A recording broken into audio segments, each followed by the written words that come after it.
You are now tuned in to the Jmack Experience Podcast. You know what the fuck it is? Nicky G is in the motherfucking building. Come on now. Episode 143. Let's go. Honored to be here. Let's go. Exclusive. Bars on the spot. Nicky G, what's good, bro? Yeah. Stop it with the nonsense. Ooh. Me and giving up got nothing in common. And honestly, I seen so many college quits. It's probably fine for all y'all, but not him. Fire. I guess I'm just a workaholic, or maybe I'm the product of my hardships. Woo. And growing up, I was one of the artists. Only was a matter of time. Now I'm an artist from Boston, where the Sox live and where the Marathon survived the bombings. And I ain't gotta remind you about who Tom is. The city makes greats. It ain't luck of the Irish. Let's go. I promise. It takes pressure to make diamonds, and we've been through the same process. Then when it gets hard, I give it up to God. He's got it. I'm blessed. Amen. Come on. Yo, you know you heard it first, man. Yo, Nicky G, we truly appreciate you, my brother. Let me give you a round of applause. It's truly an honor to be in your presence, my bro.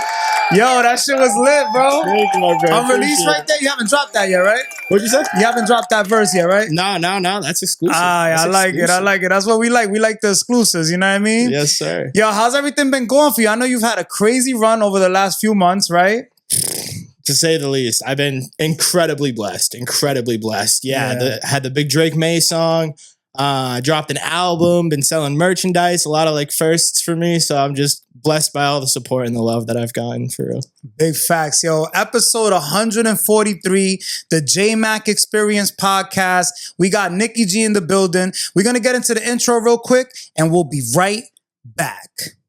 Welcome to the Jmack Experience Podcast. This show is for motivational purposes only. However, we will not be politically correct, but our goal is to inspire those who listen and watch the show.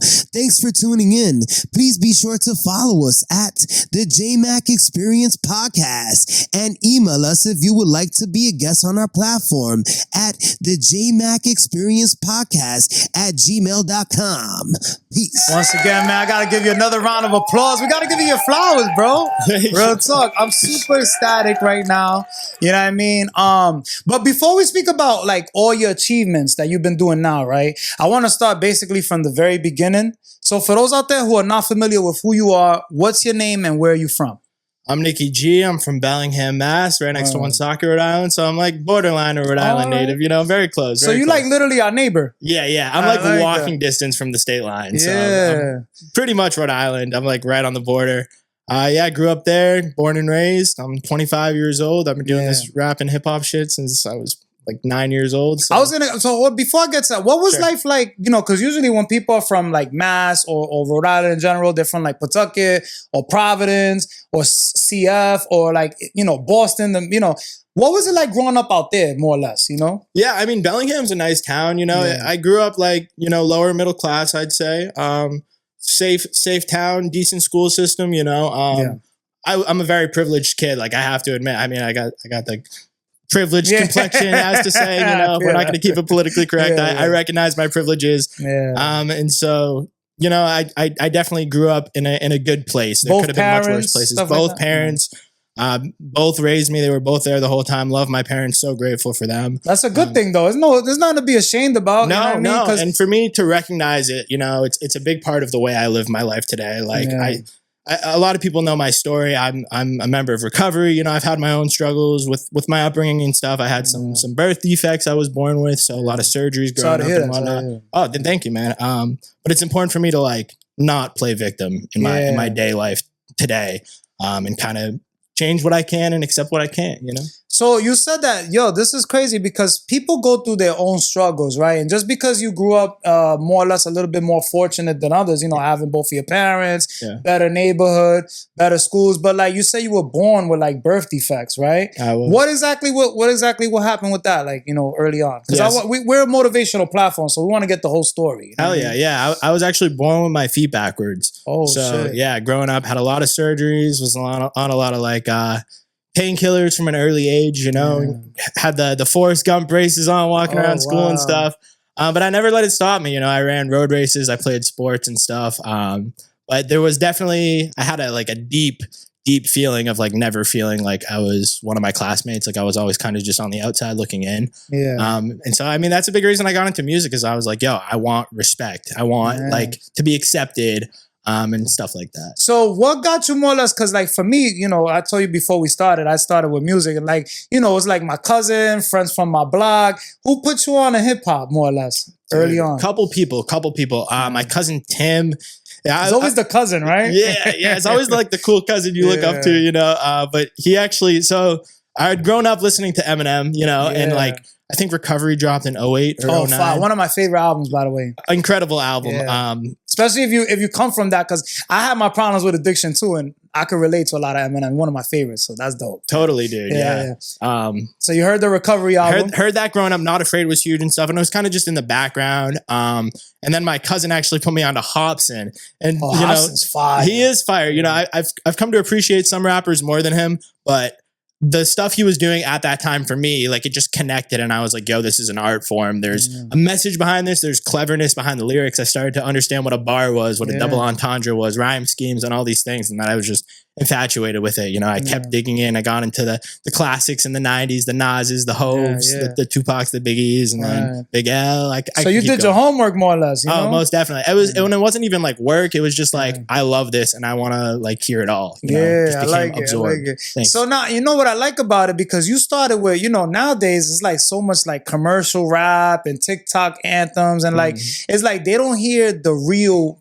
music that you could feel. Like that's real music, especially like people like Hobson. Like you could tell he was putting like thought into his raps, is what I'm trying to get to, right? 100%. So now, did this kind of inspire you to like, yo, let me give this a shot. Maybe I could do this too. Yeah. I don't know exactly when I started. Well, I started writing around when I was like 9. But it was mostly other music. And then like 5th grade, which that like 10 years old, I started writing hip hop. And yeah, it wasn't even like, it didn't feel like I was trying to get into it. I was trying to be like them. Like it just kind of came naturally. And I do think a lot of it, like I said, was trying to get respect from my peers and stuff. And then it grew into just a love of the process, you know, Absolutely. Whether it be writing, you know, coming up with melodies, even like a little like more commercial stuff. And then like the engineering stuff, that all came along. So just falling in love with the process. So you went from writing, and then, you know, now we're in an era now that everyone has their own studio literally in their room, right? Like, because back in the day when I started, like, yo, it was a process just to get to a studio. Nobody has studios. And once you got to a studio, it was like so expensive. So did you end up investing into your own like home studio? Yes, sir. Yep. I already knew. Yeah. All right. Built it up from the ground, started with like the audio technique. Yeah. Guitar Center, $100 mic, you know, we had to save up for that. And now we've built it up. Me and my boy got a Neumann U87. So like we just worked up and up and up and never quit. I like it. So what were some of the first records that you ended up recording? Do you remember? Oh yeah. Well, actually the first records I ever did were for like school projects in like 6th and 7th grade. And actually I was doing like freestyles in 5th grade on YouTube just with my iPod Touch at the time. And it was trash. One of my teachers ended up finding it and like showing it to her class and was like, what is this kid doing? Trying to clown you and shit? Yeah, dude. I've been Look doing at you now, right? Yeah, come on. Now they're playing that Drake May song in the schools. It's like full circle. Everything turns around, right? I love it. So I love the stories. That's why I want to keep building on this. So all right, so now you recording on your iPad, people trying to clown you, right? Obviously they're like, yo, you ain't from the hood. You know how it is. You get all these 100%. Mixed comments and feedback. What in your mind was like, you know what? I don't care what people say. I'm just gonna keep doing this. I love hip hop. I want to keep rapping. I knew it was in me, and like I had got to a point where I listened to enough. You know, at the beginning, like I didn't know what I was doing was trash. It was trash, but I had reached a point where I was like, I feel like my ear was so developed and I was so confident in what I had. Even in high school, I was like, you know what? I might not be there yet, but I'm going to get there. Like I know who I am. I never fucking quit. And I had the vision, and I wouldn't even tell people. I just keep it to myself. And then like finally started releasing songs like in high school on SoundCloud, and people would come up to me in school that I never talked to, like, yo, this is dope. Like you have to keep going. Crazy. They started hearing your stuff. Exactly. Yeah, they started appreciating it. And this is you not even telling people like, hey, check out my new record. Exactly. You just put it out there. Just put it out there. Word got around, and then that's fine. There was that respect I was chasing for so long. Yeah, you know? That's dope. That's dope. How did that make you feel overall? Oh, the best drug on the planet. It sparked it, right? Yeah. You kept going. That dopamine hit, man. It's just like when you put something out that you love and other people love it, that connection is just so strong, you know? Yeah, I respect this. So now, like, you go from dropping songs, because now we're in a different era. You know, now it's all about dropping a hot single. Before, you know, you got to have an album ready, a whole mixtape with 30 songs. Like, everything is EPs now, 7 songs. It's all short form type of thing. You know what I mean? Yeah. When did you decide, more or less, like, yo, you know what? Let me put out my first project, like, you know, a complete project. Yeah, first official project wasn't until 2023. And there was kind of a story there. So I was dropping a lot in high school. Then I went to college. I played trumpet, and it actually got me a lot of scholarships. I was pretty good at it. Yeah. And then I had gone to college, UMass Amherst. Shout out to the zoo. Shout outs to UMass, man. Let me drop one for them. I ended up doing an event at that school, not for nothing. No shit. Yeah, it was really cool. They sick. showed me a lot of love too. I made a lot of money that day too, to be honest. Shit, yeah, it was dope. It was dope. Yeah. All right, so now you in college, more or less. I'm in college, yep, and that's when I was just doing music, and I was supposed to be going to my gen eds, and I wasn't, and I started to fall into my addictions and stuff. You know, I was drinking a ton, experimenting with whatever was put in front of me, living the college life, you know, and I had already kind of started developing a habit in high school. But it really took a hold in college and then for the next couple of years. So yeah, sorry to hear that. I'm glad you noticed early on though, because like people like me, you know, I was in denial for a lot of years. You know, I could relate. I'm like, I'm not an alcoholic. I don't drink like that. Like, I don't do drugs. I only do it on the weekends. But then when you start doing it on the weekdays, you start doing it in the morning when you wake up, you're like, hold on a second. Around the clock. You got to check yourself, right? It's a 24-hour job, man. You know. So what was it? What was the moment that you decided like, yo, I think I had enough? You know, because that's a big, you know, a lot of people out there dealing with addiction, mental health, they go through it. So you a success story. So it's good for you to elaborate on this, you know? 100%. And it's like my primary purpose is to try to give it away as much as I can. What the blessing I've got of sobriety and recovery, you know, so I appreciate you giving me the platform. Yeah. But it was like 2.5 years of daily blackout drinking. And I had really reached a point where my life was completely unmanageable. I was barely showing up to my job. I had no friends. I was just isolating for, like I said, 2.5 years to drinking by myself. And it was actually my parents who had got sick of finding me unconscious and were scared I was going to like choke on my own vomit and stuff. You know, it got pretty dark, and I had felt hopeless. Like I knew I had a problem, but I didn't see a way of ever stopping. Like I just felt like I was in a pit and I couldn't get out, you know?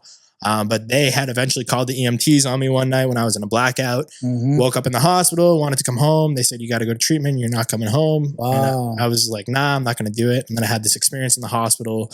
Like a moment of clarity. A lot of people have the moment of clarity. Yeah. The gift of desperation, you know, which for me, it was like, you know, even if you look at that gift of desperation, it's like an acronym for God, you know, and that's a huge part of my recovery. But I feel like that was the moment I was like slapped in the face, like, yo, this is your one chance you have. Because I already know who I am. Like with everything, I'm so narrow-minded and like tunnel vision. I don't quit, you know? And so it hit me in that moment, like, yo, if I don't get this right now, I probably never will. Right. And so I had the willingness to go to treatment. And that's when I learned about the disease of alcoholism, what it is I have, and so it was just alcohol, not pills and nothing else. Well, anything that was alcohol was my daily driver. So I smoked weed around the clock, which whatever, you know, but I drank every day as well. And then like with whatever was put in front of me, pills, coke, whatever. That's how it is. It goes hand in hand. People don't understand that. People could deny it all they want, but the problem with alcohol is that, like they say, it is a gateway. Right. So 100%. Damn, that's so crazy because like, you know, I've always wanted to go to college my whole life. And like people like, yo, you know, it gets wild, you know? So you kind of like fell victim to that. Totally. Yeah. And then what was it like, you know, you go to, most people don't, you know, they don't get that chance. Sometimes they pass away or they overdose, right? Or like drastic things happen, they catch a DUI. So like you actually given another chance. When you get to like, you know, rehab and stuff like that, or, you know, you get yourself together more or less, right? How did it feel for you? Like you knew right then and there? Because sometimes people go to treatment and they come out and they go back to their old ways. Yeah, you know what's funny is like when I made the decision to go, like I had like the little smallest bit of willingness where like 1% of me was like, okay, I might give this thing an actual shot. And the 99% was like, I'm going to be drinking as soon as I get out, you know, but I had experiences in there where like, I seen a kid die in front of me and then his first time trying fentanyl in treatment, he died in front of me, my first night there. And then I seen him the next day and he's like, yo, I think I just took too much. Like it was my first time. He's like, next time I'm gonna. And then I was like, holy shit. Like, and I had this conversation with him. I don't know where he is now. You know, I wish nothing but the best for him. But those moments like that opened my eyes. And then we had a guy come in and read this book, which we call the Big Book. And it like broke down what the disease of addiction and alcoholism is. And I was like, wow, like it just felt like I had wrote the book in a previous life, and I was like, I must have this thing. You know? Yeah. So you like foreseen it type of thing, right? 100%. I like it. So now you get out of there. You already knew in your mind, like, yo, I'm gonna go 100% fully sober. I'm gonna focus on my craft, right? Mm-hmm. You start dropping shit after that, or what'd you do? Yes, sir. So I got out of treatment, and then a lot of downtime. Like I was doing what I need to do, going to meetings and stuff. But I had a lot of downtime, and now like that I wasn't wasting so much time and energy on my addiction. You know, it's like, wow, I have all this pent up energy. Like, what am I gonna do? And it's right. And I had actually written a rap in treatment too, because I was dealing with all these emotions, and that rap that I wrote in treatment appeared on my debut album, which dropped on my 1 year sobriety date. Fire! Let me drop a bomb with that. That's dope. That's man. a 2-Star to New, a 12-step program by It's a Nicky big G. accomplishment, man. Thank you, Real man. talk. So this is like more or less recent, I'm gonna say, right? All these things that happened to you. Yeah, so the album dropped in 2023. My sobriety date's May 13th, 2022. It came out on May 13th, 2023. Yeah. And then I just let up with my my sophomore album, Back to the Circle, which dropped on But you February got the merch 6th. and everything. I need a sir. shirt, bro. Yes, You sir. gotta get me one of these shirts. I gotta place another order. For sure, we'll come back for you. That way I can wear it. Next time we do a follow-up, we can, both have the same shirt. I like it. 100%. So, all right. So now you were working fast now. So now you have time because you're not like, that's what people don't understand. Like, I remember now it's been like more of people are more aware that, you don't have to drink or smoke or do drugs. It's cool to be sober. Right. Back in the day, like, especially with hip hop, like I'd be like, oh, I can't write unless I smoke weed, or like I need to get in my zone. I need to drink a little bit. You know what I'm saying? Yeah. Like, and like people don't understand that you accomplish more when you're sober. Like, I don't know would you agree? Oh, 100%. Yeah. It's just the addiction talking to you when it's like, oh, you need me to be able to do this. And it started, like you said, like freshman year of high school, I was like, I need to smoke to write. And then it was like, oh, I need to smoke. I need to drink to live. And it just keeps evolving. It takes over. So you dropped the second EP, right? How many songs was on it? So I dropped my second album, has 13 songs. Yeah. It's a full album. I like it. Yeah, it's a concept record too. So it's one of those you got to really sit down, and there's like a lot of depth to it. Like shout out Kendrick Lamar. He's probably my biggest influence. I was gonna ask you who inspires you. So he's one of your inspirations. 100%. Him, Mac Miller, Eminem. Mac Miller's fire. Rest in peace of Mac Miller. See, we lost one because of addiction. You know what I mean? Yeah. That's crazy. So all right, so like it has a message behind the whole record, right? Yeah, many messages, and I think like the more you dig into it, the more you listen, pay attention, the more you'll get out of it. I put a lot of thought into it. So I like it. All right, so you dropped this. Did you get like a good response from it, or was it like just very good response? Yeah, I had a release party. Tons of people were there. It was a really, really great time, and people are like really appreciating it and digging into it. And I have to thank the Drake May song, because that came out like a month before. Oh, hold on. Now we gotta talk about that.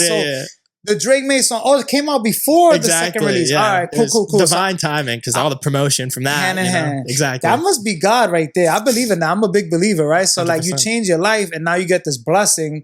All right, I know you spoke about it briefly on another platform. I was actually watching it. Thank you. But what made you want to how did you come up with this record? Yeah. First and foremost. Yeah. So like a up and coming rapper, I'm just always trying to play the game, scheme how to break through. I post every day on social media. Like I'm just grinding it out, trying to get known. Yeah. And so the idea like, I should write like an anthem about somebody that I admire.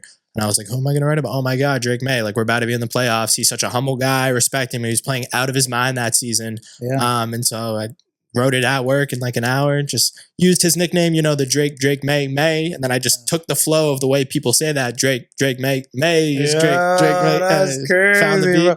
Yeah. So this was literally while you were working? Like, oh yeah. You know how Eminem and 8 Mile was like saying lyrics while he was at the factory and stuff like that? Yeah. Like some shit like that. That's me all day. Yo, that is crazy. I like this. So you think of the record. Obviously, you didn't write it down. It was just in your head type of thing, but you wrote it in your phone, I'm assuming. Right? Exactly. Yeah. I really wanted to get the hook first. And so that all was just in my head. Then I wrote that down. Then I started cooking the verse. And then, Yeah. Did you drop it that same day when you got home type of thing? No. So that was actually New Year's Eve. And so I was lucky. There wasn't a lot of people. My boss wasn't at work. So I was able to kind of like whip out my phone. Yeah. But then I got to the studio that following Sunday. I think it was a Wednesday. And I got to the studio Sunday to record it. Dropped on like a Tuesday. What studio do you go to, if you don't mind me asking? Yeah, no, Cyber Sound Studios in Boston, Mass, Copley Square. I actually interned there. So if anyone comes by or calls up, you might get me on the phone. Oh, that's dope. Yeah, shout out Cyber Sound. Seriously, Perry Geyer, just a great staff of engineers, a great studio manager over there. It's awesome. Who did the beat? That was done by Swisher Beats. I think he's based out of Texas. Oh yeah, he does stuff with Paul Wall and stuff like that, right? Yeah, dude, he's crazy. And he's linked up with like guys with like Ye and stuff. So he's just an unbelievable, talented guy. Shout out Swisher. Shout outs to Swish. Yo, Swish House, that's major, bro. I'm such a big fan of the down south stuff. Not for nothing. That's dope. Yeah. So how did you did you get it like online or did you reach out to him? How'd you get this beat? Like how did it?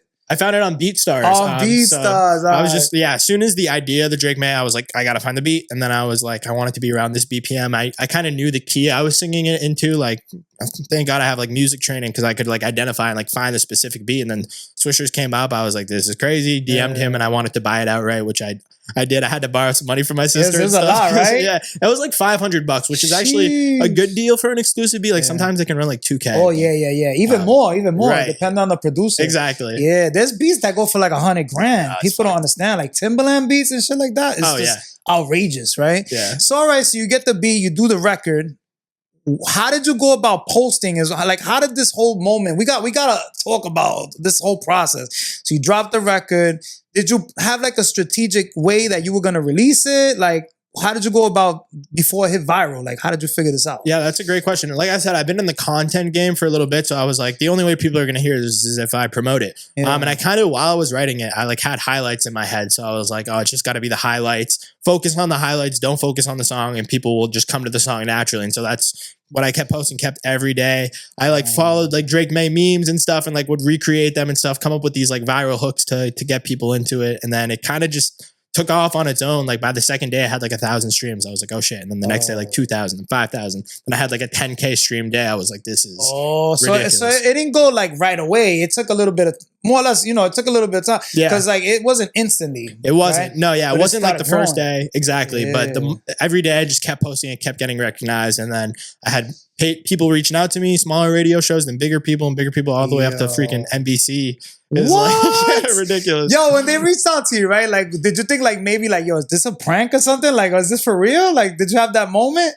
I know me, I'd be like, no way. Like, obviously, you'd be like, wow, this is crazy. So many emotions, man. Yeah, there's a lot of that, but it was also like I said, it was that same feeling I had back in high school. I was like, I know my time's coming. So there was like that, it's funny. I was signing like an autograph for someone at my release party, and my cousin was there. He showed me music. He's like, that's gotta feel surreal, right? And I kind of was on my rapper shit. I was like, nah, it's about time. It's about time. This is what I do. He was on your 6'9". Yeah, it's the yin and the yang, like the both of it. Like I'm humble, but I feel like it's deserved. I've been putting in the hours, putting in my 10,000 hours. So that's what people don't see though. That's the whole thing. They think this happens like in one day. Like there's people to get that moment. Look, all the stuff you went through, right? 100%. That's so crazy. What was the most like, NBC is crazy, but like, they played it at the actual Pats game, right? Like, that must have been crazy, no? It was insane. Yeah. And that's like when the song was just everywhere. And I was invited to a watch party to perform it. Shout out Purely Boston. Shout outs to them. Yeah. And it was during the Texans game. Right. And then, I was about to perform it. And then my sister runs up to me. She's on FaceTime with someone that's at the game and it's playing over the FaceTime speaker. And it was out of body experience. Like someone who has like, Pats Nation deep in his blood, whole family, my cousins got season tickets and stuff. It was like this surreal moment, I'm so grateful. How about Drake Mays himself? Has he like reached out or anything? No, he hasn't. It's funny. He's a humble guy. Like, I don't really know if he'd mess with the song, but like, that's cool.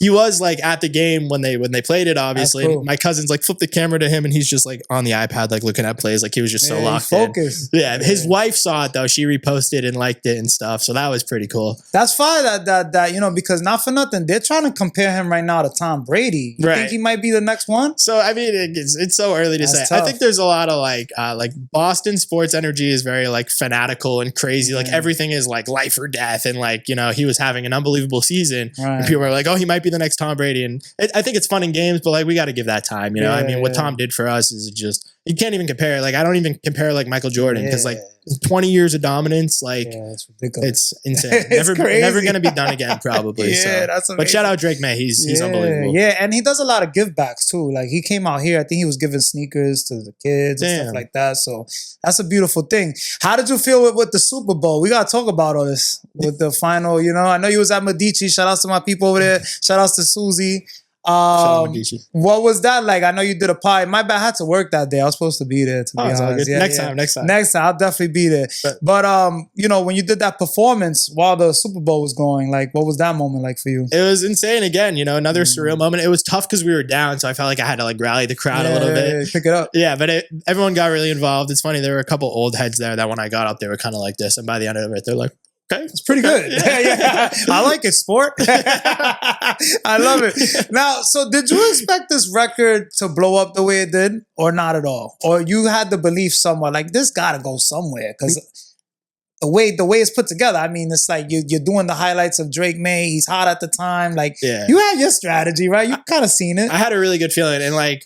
Well, I hadn't showed it to like anyone besides a coworker. And then when I was in the studio recording it, my engineer for that song, Nick Lancelotti at Cybersound, shout out to him. Yeah. He was like, man, if this doesn't go viral, like I don't know what will. And so that gave me so much confidence. And then I just kept pounding it on social media, just kept going. And then, it took off. So I had a lot of confidence. You never know. Nothing is gifted or given to us in this life. You gotta earn it. You gotta earn it. So, yeah. So now, what are you doing right now? I mean, hold on. Now we got to talk. You got another record that you just put out recently. I do. The Jason Tatum joint. Yes, what's been the response on that one now? It's been really, really good. Super grateful. Again, it's not taking off at quite the same rate. Like I'm like comparing the numbers to Drake May and stuff. It's a little slower, but it's starting to pick up. Like I think today I had like 1,000 streams. So I'm like, let's go. It's on the way, right? Yeah. Same strategy. I already got the blueprint. Try to make it a little different and kind of give him his own thing too. And his own bars, of course, and stuff. So yeah. What about show-wise? Like, are you going like on a little tour and stuff like that? Or what are you doing at the moment? Yeah. I'm setting up some shows. Shout out my booking agent. Shout outs to Michael, man. Yes, we appreciate you. Let me drop the bomb for that one. Yeah. The man, the myth, the legend. Yeah, so we got a show coming up April 23rd at the Industrial in Pawtucket, Rhode Island at 6 to 10. It's on a Thursday night. We got a bunch of really talented performers coming out as well. And then planning on doing a ton of shows this summer. So big fans. Yo, shout outs to Mike from Atrium's Events. He was actually the one. I want to give him his flowers because he was like, yo, you got to reach out to him. He's blowing up. So I wasn't really, because usually I'll see stuff, but like it's so many people doing content nowadays. It's like so much you can see. But like he's like, yeah, just check out his page. And I'm like, all right, I'm gonna check it out. And then I was like, oh shit. Like I was like, yo, this is crazy. You know what I mean? Thank you. But that was pretty dope. So yeah, I'm excited to see. I'm definitely gonna try to pop up for that. So that's gonna be dope. Are you gonna be performing the Jason Tatum, the Drake May? Yeah. Anything else? Yeah. Oh yeah. Some cuts off the new album, some cuts off the prior album. Definitely Drake May. We'll see about Jason Tatum. And then some of my bigger songs as well. So what about collaborations? You got any songs with other artists at the moment, or is just all you solo? Mostly me. I think the only other person I've collabed with is my buddy Joe, who I've been rapping with since like freshman year of high school. We really have been grinding on this thing together. His name's Joe Ego. We got a couple songs together, Moonshine Dreams, Overdose. I'm gonna check him out. Yeah, he's ill and he's like just incredibly talented, like super gifted, like innately. Like he doesn't have like, I was lucky to have the musical training. He doesn't have any, and like the melodies and bars he can come up with are just God-given. On the spot. Yeah. So how does he feel about all this? Oh, dude, he's been the most supportive friend. I think it could be so easy for someone that was like in his position to like get jealous and start be like, hating. Exactly. Yeah. But dude, he was there every event I did at all the watch parties. He had his camera out. It was just one of the best friends in the world. I like that, man. It's all about that support and unity, because even me, like I do street interviews and stuff. And when I go back home in the city, most of my friends are like, I ain't holding the camera. Like, I'm like, bro, you can't hold the camera for me, bro. Like, it'd be like, but if I was already a millionaire, I'll hold the camera. You need a cameraman. Like, it'd be like that, Yeah. So that's good when you have that support early on from like, you see who's really like true about like supporting your journey. Cause it don't mean that they don't fucks with you in no type of way. It's just like, maybe they just like, whatever. Right. Exactly. So I got to speak on a few questions now. Like, what's your favorite platform overall? Because a lot of people use TikTok, Instagram, YouTube. Which one's your favorite? I do it all. I like Facebook, all the three you just named. I think probably Instagram. I've gotten the best reception on. Like Instagram. And it's like clean. I like reels and stuff.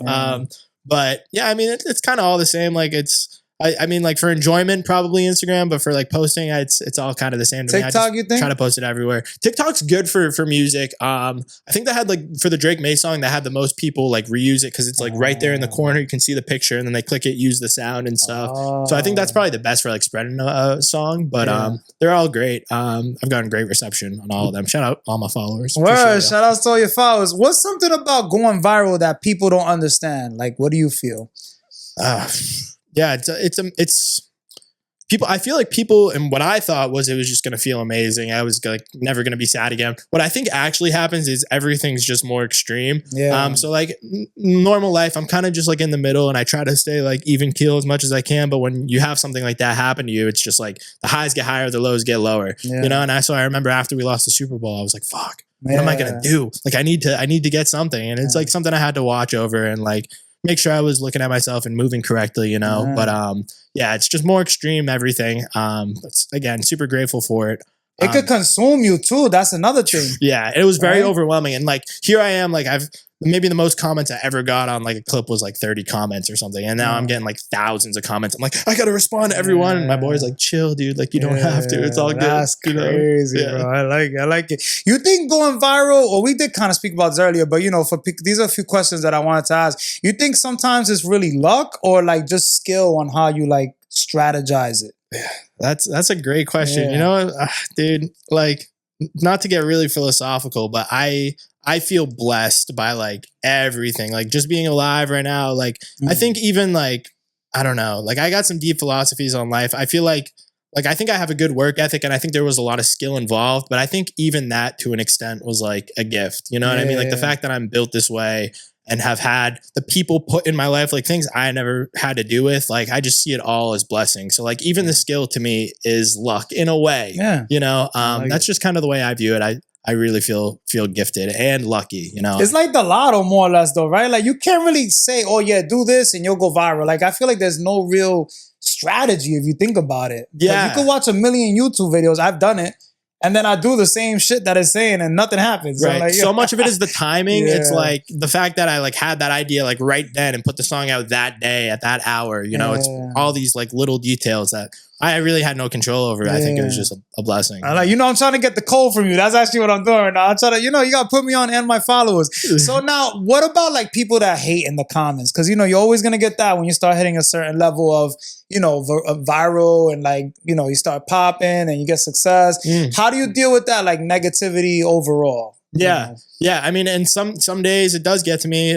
Most of the days it doesn't, because I think the way I view the internet is like I'm not there for fun and games. Like I'm there for business. And this is like the phone is not real. Like none of that is real life. So as long as I can keep that in my mind when I'm going to post or respond to comments, and like honestly, the goal is engagement. So if you got like half negative comments, half good comments, like that's great for engagement. Now they're going to be fighting back and forth in the comments about it. So you let them do it. Exactly. Or like I'll respond to a negative comment. I'm like, how can I make them come back to this post and comment? Like I view it all from the business mindset. Like I'm going to get more engagement if I can make them come back. Let's start a little argument, and I'm not getting heated, but like we're arguing back and forth. Now I got 20 more views on the video because he keeps watching it. It's like, you know, I use their hate to my advantage. Yeah, I like that to motivate, right? Because exactly. Some people just block people. Like, you know, they were like, I'm not going back and forth with that. Like, that's good. You use it to your advantage. Yeah, 100%. I like that.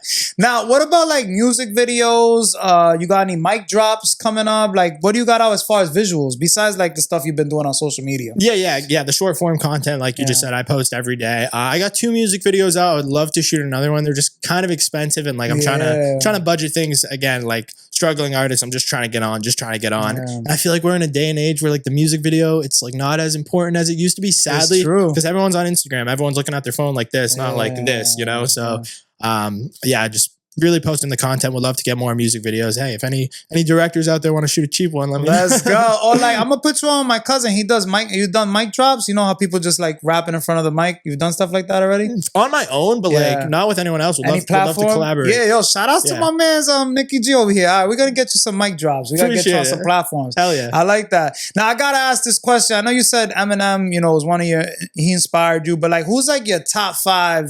Dead or alive, you know. I everyone asks on the platform, but mine's a little different actually. You could use any genre of music you want. That makes it harder, man. Yeah. So you don't only have to use hip hop. Okay, I mean, I love everything. If I'm just gonna go top 5 artists of all time, I'm gonna put Kendrick Lamar. I like it. And this could change. Like, so I'm assuming you're not a Drake fan.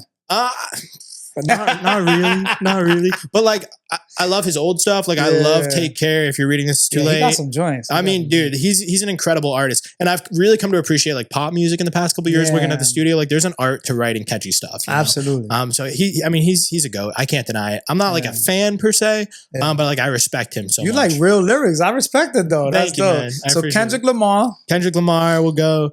And then again, this could change. I'm gonna put Tyler the Creator in there. Yeah. People, like he's so underrated, I feel. Dude, yeah. And the fact he does like all his own beats and stuff, like people don't know that, you know? Goblin was one of my favorite records, bro. Which one? Goblin. Oh, dude, yeah. Classic. Yeah. And that came out when I was in 5th grade. That was another one I got turned on to early. I was like, yo, this is raw. Like he's just spitting how he feels, doesn't care at all what people are gonna say. Like that was crazy. Right. You got 3 more. Yeah. I'm gonna put Kanye West. Not a fan of his character in the past couple of years, but he is a genius. The music's undeniable. Yeah, so I'll put him. Next I'll go Leonard Skinner, the group. Can I put a group? Yeah, hell yeah. I'm gonna put them. I grew up listening to them a lot, and I think again, like just looking at it from the songwriting perspective, they just make hits, and it's beautiful music. And then number 5. Last but not least, dun, dun, dun, dun. It's hard to pick the last one. It's so hard. It's hard to narrow to 5, to be honest. Yeah. That's what makes the question thinking all genres too. You know what? I'm going to go with Duke Ellington. Oh, yeah. Jazz big band. Yeah. That's dope. And again, his songwriting, the way he structured things, the melody is so catchy, everything working in tandem, the group, the tightness of the group, like live music like that is just unbeatable, and he's just a genius of compositions, I like it. Now, let's say if you were to get like a major deal tomorrow, right? And you had the budget and you could collaborate with anybody in the studio, who would it be? It could be a producer, it could be an artist. Who would it be and why? Again, there's so many that come to mind. I'm gonna name a name that wasn't on the list. I'm gonna name Madlib. The producer, Madlib is dope. Yeah. I mean, the work he did with MF Doom, Freddie Gibbs, like that grimy boom bap, lo-fi type stuff. You really like hip hop. I like this. Yeah, that's dope. Truly a hip hop head, like connoisseur. And his beats are just one of a kind. And to just like vibe out with him, like he's such a genius enigma that to be in the studio with him, like would be out of this insane, world. Right? All right, I like it. Now, when people mention you years from now, what do you want them to say overall about your impact?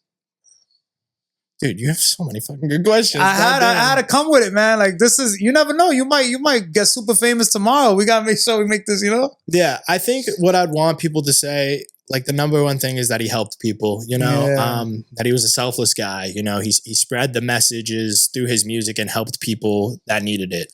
I think that would be the number one thing, for me. So much of my daily life is trying to be based around getting out of myself and spreading what I've learned just about recovery and stuff. And not only that, but like hip hop, like spreading this love for hip hop, the art form it is. So just, I would say for helping people. I like that. I respect it. Now, what about like people out there? Cause you came from it, right? Like sometimes you have this dream that's like far-fetched, right? And like sometimes it could, sometimes it could be like, you get in your thoughts. Sometimes you're your worst enemy, right? And like, there's plenty of people out there that probably didn't want to be a rapper and they feel like, oh, I'm not from that cloth, or I don't think I could do it. Like, what would you tell them? Like a kid out there trying to do music.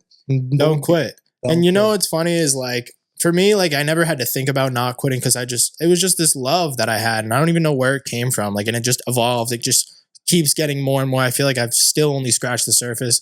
So like, I think my advice would be find something that you can't stop doing, find something that you just love, that you don't have to feel like you have to work on it. I'm like it's not a chore. It's not a job. Like you just love to do it. And I think with that, once you find that thing that you have, and I think everyone has it, then it's not going to be hard to not quit. I think you got to get to something that you're not going to quit, because I think all successful people, then the one thing they have in common is they didn't quit. And obviously have fun with it overall, right? Have fun with it too. That's kind of what happened to me, to be honest, with the music. Like once it started feeling like work, it was like, I don't, like, this is not fun no more. Like, I'm like, oh, I got to do this song tonight. And then like, even my own people's like, bro, nobody's really knows you. Like, why are you so pressured to do this? Like, and I'm like, yo, it's not as fun now, because I'm like doing it just to do it. But like, it's not like I want to do it. You know what I mean? Right. That's great shit. Great advice. Have fun with it overall. I always say too. And it's cool too, because like I feel like when you're really trying to force something, like that gets through on the other end. Like someone hears that and they're like, I don't know what it is. Maybe it's like a mystical thing, but I feel like my best stuff comes when it's just effortless. You know, like you said, having fun with it. Like they can feel that through the vibrations. Yeah, that's a fact, yo. Speaking of that, we're going to get into album of the week real quick. Album of the week on the J-Mack Experience Podcast. Album of the week this week is Xavier by Fetty Wap. We're going to get into movie of the week.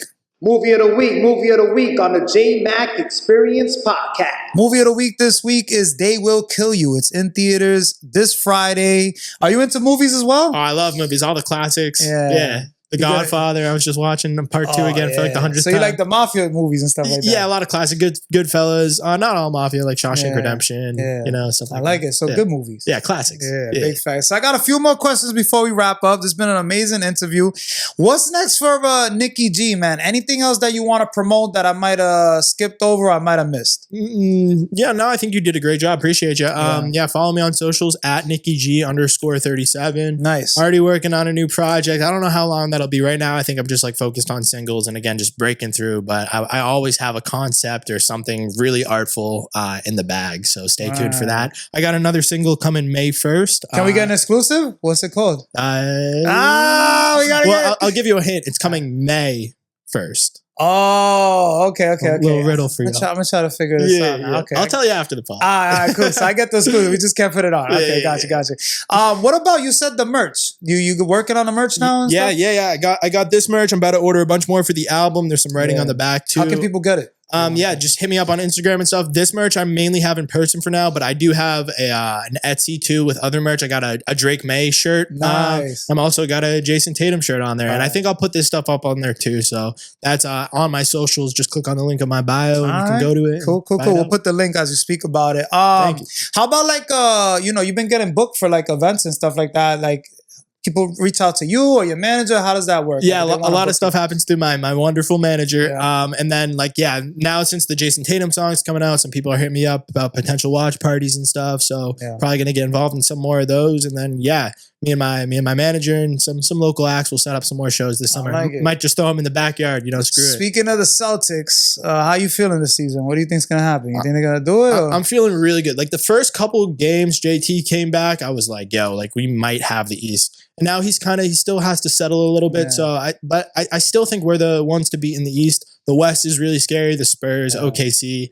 But I always got faith, I always hope for the best, prepare for the worst. I like that. So you're a real fan. That's what I'm trying to get. Because that's like me. I'm a Bulls fan to this day because of Jordan, but like people switch. I've never been a Knicks fan. Like Big Al, I'm from New York, never been a fan of the Knicks. But like people used to be like, how you don't like the Knicks? I'm like, bro, not for nothing. It's the worst team. Like, bro, like they could play, you know what I mean? But like they just never pulled through, you know what I mean? But the Celtics, I feel like, they got a way better squad. And we got history. We got a lot to live up to over there. Yeah, big facts. I respect it. Now, can we agree that all the experiences that you went through got you to where you are today? 100%. And I don't regret any of it. Like I don't regret my darkest moments, because exactly like you said, like I like who I am today, and I know I needed to go through all that shit to be in the spot I'm in today. So I like it. Any last words or special shout outs before we sign off? Just thank you for listening. Shout out Jmack, dude. This has been unbelievable. And anyone that's out there listening, reach out if you're going through it. Check out my stuff, and I'm just really grateful for all y'all. Yo, make sure y'all stream and download that new record, it's called Jason Tatum, right? Yeah. The new song's called Jason Tatum. Last album's called Back to the Circle. Again, you can find it all through my socials. All streaming platforms. Spotify, Apple Music, yes, sir. Et cetera, et cetera. I like it. Shout outs to the sponsors, Black Sheep, Seymour, Space Style Snacks, Vitamin Energy. We truly appreciate you. If you guys would like to be a sponsor on the J-Mack Experience Podcast, make sure you reach out to me at the J-Mack Experience Podcast at gmail.com. And we're taking whatever it is. If you got clothing, and we're not charging it, so if you got product or anything that you got, just bring it this way. We'll promote it. And shout outs to Conversation Studio. We truly appreciate you. If you want to get your podcast on, make sure you reach out to them. Man, I feel like we covered everything, no? It was unbelievable, man. Yo, episode 143, Nicky G. We're signing out. The J-Mack Experience Podcast. Thanks for coming on the J-Mack Experience Podcast. Be sure to come on for another episode every single week.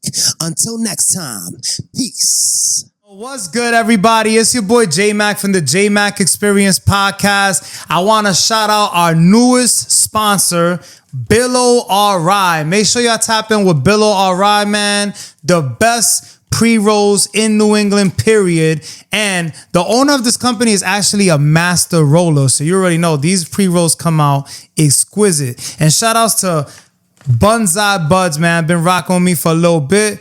They got the best, man, you name it, they got the best cannabis around. You already know. You can get at your local dispensaries. Make sure y'all tap in with Bonsai Buds, man. Shout outs to the sponsors. And shout outs to Spaced Out Snacks. Been rocking with me since the very beginning. And Black Sheep Sea Moss. You already know what it is, man. We're signing out.